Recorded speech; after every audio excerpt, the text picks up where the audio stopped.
So guys, ito na yung necklace ikan sa UK guys. So DHL siya guys, dumating na siya. Ito. So ngayon, i-unboxing natin. Yan, ito na umpisahan ko na pag-open. So ngayon lang ako naka-video. So ngayon, let's get started. This is necklace from UK, from my husband.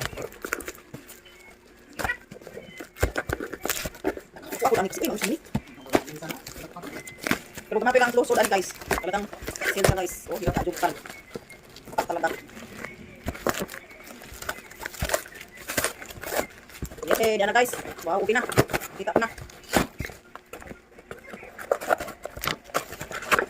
Yay, diyan na. Dumating na my darling.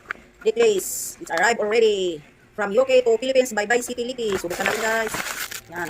So, daya mo siya oh. Sulat ni Martin. Yan.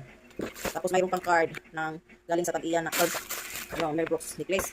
So, ngayon, buksan na natin ang necklace. So, yan. Taran. O, yan guys.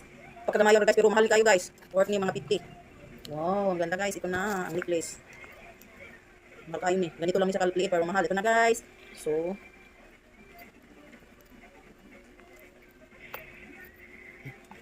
mahal ni guys, 50,000. Necklace, ganito lang kaliit. Okay, bye-bye.